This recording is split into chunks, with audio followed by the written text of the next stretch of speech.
ಬಹಳ ವರ್ಷಗಳ ಹೋರಾಟದ ಹಿನ್ನೆಲೆಯಿಂದ ತಾವು ಬಂದಂತವರಾಗಿದ್ದೀರಿ. ಈ ಜವಾಬ್ದಾರಿ ತಮಗೂ ಇದರಿಂದ ಶ್ರೇಯಸ್ಸು ಸಿಗಲಿ. ಆದ್ರೆ ಮುಖ್ಯವಾಗಿ ರಾಜ್ಯದ ಜನಗಳಿಗೆ ನಾವೆಲ್ಲರೂ ಸೇರಿ ಅಂತಿಮವಾಗಿ ಇಲ್ಲಿರೋದು ರಾಜ್ಯದ ಜನಗಳ ಹಿತಕ್ಕಾಗಿ. ಅದರ ದಿಕ್ಕಿನಲ್ಲಿ ನಾವೆಲ್ಲರೂ ಕೆಲಸ ಮಾಡೋಣ ಅಂತ ಆಶಿಸ್ತೇನೆ. ಸಭಾಪತಿಯವರೇ, ಮತ್ತೊಮ್ಮೆ ಮಾನ್ಯ ವಿರೋಧ ಪಕ್ಷದ ನಾಯಕರಿಗೆ ಅಭಿನಂದನೆಗಳು. ಅವಕಾಶಕ್ಕಾಗಿ ಧನ್ಯವಾದಗಳು. ಮಾನ್ಯ ಛಲವಾದಿ ನಾರಾಯಣಸ್ವಾಮಿ ಅವರು ಅಧಿಕೃತವಾಗಿ ವಿರೋಧ ಪಕ್ಷದ ನಾಯಕರಾಗಿ ಈಗ ತಾನೇ ತಮ್ಮ ಸ್ಥಾನವನ್ನು ಅಲಂಕರಿಸಿರ್ತಕ್ಕಂಥ ಸಂದರ್ಭದಲ್ಲಿ ಅವರಿಗೆ ತುಂಬು ಹೃದಯದ ಅಭಿನಂದನೆಯನ್ನು ನಮ್ಮ ಪಕ್ಷದ ಪರವಾಗಿ ಹಾಗೂ ವೈಯಕ್ತಿಕವಾಗಿ ಅವರಿಗೆ ಹೇಳಕ್ಕೆ ಇಚ್ಛೆಪಡ್ತೇನೆ. ಈಗಾಗಲೇ ಬೈರೇಗೌಡರು ಮಾತಾಡ್ದಂಗೆ ಇವತ್ತು ವಿರೋಧ ಪಕ್ಷ ಅಂತ ಹೇಳಿದರೆ ಅದು ಒಂದು ಶ್ಯಾಡೋ ಸರ್ಕಾರ ಅಂತೇಳಿದರೆ ಶ್ಯಾಡೋ CM ಇದ್ದಾಗೆ. ಪ್ರತಿಯೊಂದು ಹಂತದಲ್ಲೂ ಕೂಡ ಗುಣಾತ್ಮಕವಾಗಿ ಮತ್ತು ರಚನಾತ್ಮಕವಾಗಿ ಅವರ ಟೀಕೆಗಳು ಇರಬೇಕು. ಟೀಕೆಗಳಿಲ್ಲದೆ ಇದ್ದರೆ ಅದು ಅಷ್ಟು ಶೋಭೆಯನ್ನು ತರ್ತಕ್ಕಂಥದ್ದಲ್ಲ. ಅವ್ರು ಕೊಡ್ತಕ್ಕಂಥ ಟೀಕೆಗಳನ್ನು ತಾವು ಕೂಡ ಗಂಭೀರವಾಗಿ ತಗೊಂಡ್ರು ಕೂಡ ಭಾಳ ಸ್ಪೋರ್ಟಿವ್ ಆಗಿ ತಗೋಬೇಕು. ಜೊತೆಗೆ ಆ ಟೀಕೆಗಳಿಗೆ ಸರಿಯಾದ ಸಮಯದಲ್ಲಿ ಯಾವಾಗ ತಾವು ಉತ್ತರ ಕೊಡಬೇಕು ಅನ್ನೋ ವಿಚಾರನ ನಿಮ್ಮಂಥ ಮೇಧಾವಿಗಳಿಗೆ ಹೇಳ್ತಾವಷ್ಟು ಶಕ್ತಿ ನನಗಿಲ್ಲ. ಆದರೆ ಅದನ್ನು ತಡ್ಕೊಳ್ತಕ್ಕಂಥ ಶಕ್ತಿ ಭಗವಂತ ಕೊಡಲಿ ಅಂತೇಳಿ ತಮಗೆ ಈ ಸಂದರ್ಭದಲ್ಲಿ ಹೇಳೋಕ್ಕೆ ಇಚ್ಛೆಪಡ್ತೀನಿ. ಆ ಟೀಕೆಗಳನ್ನ ತಡ್ಕೋಬೇಕು ಯಾವಾಗಲೂ.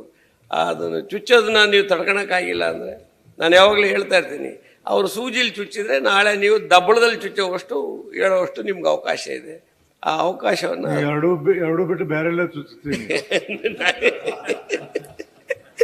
ಹಾಗಾಗಿ ಆಮೇಲೆ ಎಲ್ಲದಕ್ಕಿಂತ ಹೆಚ್ಚಾಗಿ ಯಾವ ಟೀಕೆಗಳಿದ್ರೂ ಕೂಡ ನಾವೆಲ್ಲರೂ ಕೂಡ ಸಮಾಜದ ಹಿತದೃಷ್ಟಿಯಿಂದ ಈ ಸಮಾಜದಲ್ಲಿ ಕಟ್ಟಕಡೆ ಮನೆ ಸರ್ವತೋಮುಖ ಅಭಿವೃದ್ಧಿಗೆ ವಿಚಾರದಲ್ಲಿ ನಾವು ಸರ್ಕಾರವನ್ನು ಪ್ರತಿಯೊಂದು ಹಂತದಲ್ಲಿ ಎಚ್ಚರಿಸ್ತಕ್ಕಂಥ ಸರ್ವಶಕ್ತಿ ನಮ್ಮ ಛಲವಾದಿಯವರಿಗಿದೆ. ಅದು ಹೆಸರು ಮುಂದೆ ಮೊದಲೇ ಇದೆ ಛಲವಾದಿ ಅಂತ. ಆ ಛಲವನ್ನು ಬಿಡದೆ ಹೋರಾಟ ಮಾಡ್ತಕ್ಕಂಥ ಸರ್ವಶಕ್ತಿ ಭಗವಂತ ತಮ್ಮ ಕೊಡಲಿ. ಪಕ್ಷ ನಿಮ್ಮ ಜೊತೆಲಿ ಯಾವಾಗಲೂ ಇದೆ. ಪಕ್ಷ ನಿಮ್ಮನ್ನು ಗುರುತು ಮಾಡಿ, ಅಧಿಕಾರ ಯಾರಿಗೂ ಶಾಶ್ವತವಲ್ಲ, ಅಧಿಕಾರ ಬಂದಿದೆ. ಆ ಅಧಿಕಾರದಲ್ಲಿ ತಮ್ಮ ಈ ಛಲದ ಮುಖಾಂತರ ಯಾವ ರೀತಿ ಈ ಸರ್ಕಾರವನ್ನು ಎಚ್ಚರಿಸಬೇಕು ಅನ್ನೋ ವಿಚಾರದಲ್ಲಿ ಪ್ರತಿ ಹಂತದಲ್ಲೂ ಕೂಡ ಸಮಾಜಮುಖಿಯಾಗಿ ಕೆಲಸ ಮಾಡ್ತಕ್ಕಂಥ ಸರ್ವಶಕ್ತಿ ಭಗವಂತ ಅವ್ರಿಗೆ ನೀಡಲಿ ಅಂತ ಈ ಸಂದರ್ಭದಲ್ಲಿ. ಸನ್ಮಾನ್ಯ ಸಭಾಪತಿಗಳೇ, ವಿರೋಧ ಪಕ್ಷದ ನಾಯಕರಾಗಿ ಆಯ್ಕೆಯಾದಂತಹ ಛಲವಾದಿ ನಾರಾಯಣಸ್ವಾಮಿ ಅವರಿಗೆ ಅಭಿನಂದನೆ ಸಲ್ಲಿಸ್ತಾ,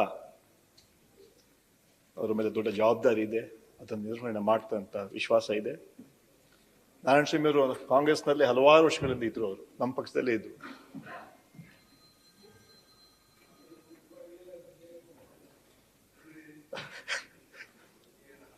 ನಂತರ BJPಗೆ ಹೋಗಿ ಅಲ್ಲಿ ಕೆಲಸ ಮಾಡಿಕೊಂಡು ಒಂದು ಹೋರಾಟದ ಮನೋಭಾವ ಇಟ್ಕೊಂಡು ಕೆಲಸ ಮಾಡ್ಕೊಂಡು ಬಂದಿದ್ರು. ಅವ್ರಿಗೆ ಅವಕಾಶ ಸಿಕ್ಕಿದೆ. ತಾವು ದಯವಿಟ್ಟು ಸರ್ಕಾರಕ್ಕೆ ಸದನಕ್ಕೆ ಸಂಪೂರ್ಣ ಸಹಕಾರ ಕೊಡಬೇಕು. ನಾವೆಲ್ಲ ಒಟ್ಟಾರೆ ಸೇರಿ ಸದನದಲ್ಲಿ ಚರ್ಚೆ ಆಗಬೇಕು. ಅದಕ್ಕೆ ನಮ್ಮ ಸಂಪೂರ್ಣ ಬೆಂಬಲವನ್ನು ನಾನು ಕೊಡಿ ಒಂದೆರಡು ಮಾತುಗಳನ್ನು ಮುಗಿಸ್ತೇನೆ. ಮಾನ್ಯ ಸಭಾಪತಿಗಳೇ, ಧನ್ಯವಾದಗಳು. ಛಲವಾದಿ ನಾರಾಯಣಸ್ವಾಮಿಯವರು ವಿರೋಧ ಪಕ್ಷದ ನಾಯಕರಾಗಿ ವಿಧಾನ ಪರಿಷತ್ನಲ್ಲಿ ಆಯ್ಕೆಯಾಗಿರೋದಕ್ಕೆ ಅವರಿಗೆ ಅಭಿನಂದನೆಗಳನ್ನು ಸಲ್ಲಿಸ್ತಾ, ಸುಮಾರು 4 ದಶಕಗಳ ಸಾರ್ವಜನಿಕ ಜೀವನದ ಅನುಭವದೊಂದಿಗೆ ಈ ಒಂದು ವಿರೋಧ ಪಕ್ಷದ ನಾಯಕ ಸ್ಥಾನವನ್ನು ಸಮರ್ಥವಾಗಿ ನೆರವೇರಿಸಲಿ. ಯಾವಾಗಲೂ ವಿರೋಧ ಪಕ್ಷದ ನಾಯಕರು ಒಂದು ಕೈನಲ್ಲಿ ಚಾಟಿ ಹಿಡ್ಕೊಂಡೇ ಇರಬೇಕು. ಆ ಚಾಟಿ ಯಾಕೆ ಅಂತ ಹೇಳಿದ್ರೆ, ರಾಜ್ಯದ ಹಿತದೃಷ್ಟಿಯಿಂದ ಆಡಳಿತ ಪಕ್ಷ ದಾರಿ ತಪ್ಪದಂಗೆ ಇರಲಿ ಅಂತ ನೋಡ್ಕೊಳ್ಳೋದಕ್ಕೆ ಆ ಚಾಟಿಯನ್ನು ಬಳಸಬೇಕು. ಆ ರೀತಿ ನೀವು ಸಮರ್ಥವಾಗಿ ಮಾತಿನ ಚಾಟಿಯ ಮೂಲಕ ವಿರೋಧ ಪಕ್ಷದ ನಾಯಕನಾಗಿ ಸರ್ಕಾರ ಒಳ್ಳೆ ಕೆಲಸ ಮಾಡಿದಾಗ ಮೆಚ್ಚುಗೆಯನ್ನು ವ್ಯಕ್ತಪಡಿಸ್ತಾ, ಆಡಳಿತ ಪಕ್ಷ ತಪ್ಪು ಮಾಡಿದಾಗ ಆ ಚಾಟಿಯಿಂದ ಸರಿದಾರಿಗೆ ತರುವಂಥ ಕೆಲಸವನ್ನು ಮಾಡಿ ಯಶಸ್ವಿಯಾಗಿ ಅಂತ ಶುಭ ಹಾರೈಸಿ ನಮಗೆ ಅಭಿನಂದನೆಗಳನ್ನು ಸಲ್ಲಿಸ್ತೇನೆ. ಸಭಾಪತಿಗಳೇ, ಛಲವಾದಿ ನಾರಾಯಣಸ್ವಾಮಿ ಅವರು ವಿರೋಧ ಪಕ್ಷದ ನಾಯಕರಾಗಿ ಆಗಿರ್ತಕ್ಕಂಥ ಈ ಸಂದರ್ಭದಲ್ಲಿ ಅವರನ್ನು ಅಭಿನಂದಿಸಿ, ಅವರು ಹೋರಾಟಗಾರರು ಮತ್ತು ಉತ್ತಮವಾದಂಥ ಸಂಘಟನೆಯಲ್ಲಿ ಭಾಳಷ್ಟು ಶ್ರಮವಹಿಸಿ ಇವತ್ತು ವಿರೋಧ ಪಕ್ಷ ನಾಯಕರಾಗಲಿಕ್ಕೆ ಒಂದು ಅವಕಾಶ ಸಿಕ್ಕಿದೆ. ಅವರು ನಾನು ಕೂಡಿ ಪ್ರತಿ ದಿವಸ ನಮ್ಮ ಪಕ್ಷದಲ್ಲಿ ಇರುವಂಥ ಸಂದರ್ಭದಲ್ಲಿ ಅನೇಕ ವಿಷಯಗಳ ಬಗ್ಗೆ ಮತ್ತು ನಮ್ಮ ನಾಯಕರುಗಳ ಹತ್ರ ಮಾತನಾಡ್ತಾ ಇರ್ತೀವಿ.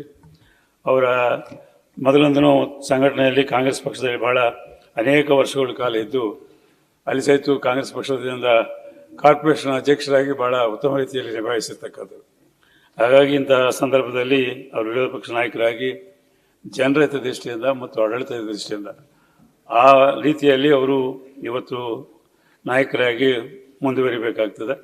ಆ ದಿಶೆಯಲ್ಲಿ ಅವರು ಕೊಡ್ತಕ್ಕಂಥ ಯಾವುದೇ ಸಂದರ್ಭದಲ್ಲಿ ಕೊಡ್ತಕ್ಕಂಥ ವಿಷಯಗಳನ್ನು ಗಮನಿಸಿ ಇಡೀ ಆಡಳಿತದ ದೃಷ್ಟಿಯಿಂದ ನಾವು ಅವರು ಕೂಡಿ ಒಟ್ಟಾಗಿ ಈ ಮೇಲ್ಮನೆಯಲ್ಲಿ ವಿಷಯಗಳು ಚರ್ಚಿಸಿದ ಸಂದರ್ಭದಲ್ಲಿರ್ಬೋದು ಮತ್ತು ಹೊರಗೆ ಬಹಿರಂಗವಾಗಿರ್ತಕ್ಕಂಥ ಇತರ ವಿಷಯಗಳಲ್ಲಿರ್ಬೋದು ಆ ವಿರೋಧ ಪಕ್ಷದ ನಾಯಕರಾಗಿ ಅವರು ತಮ್ಮ ವ್ಯಕ್ತಿತ್ವವನ್ನು ಇನ್ನೂ ಹೆಚ್ಚಿನ ರೀತಿಯಲ್ಲಿ ಬೆಳೆಸಿಕೊಳ್ಳಿ ಅಂತೇಳಿ ಸಂದರ್ಭದಲ್ಲಿ ಹಾರೈಸಿ ನಾನು ವಂದಿಸ್ತೇನೆ.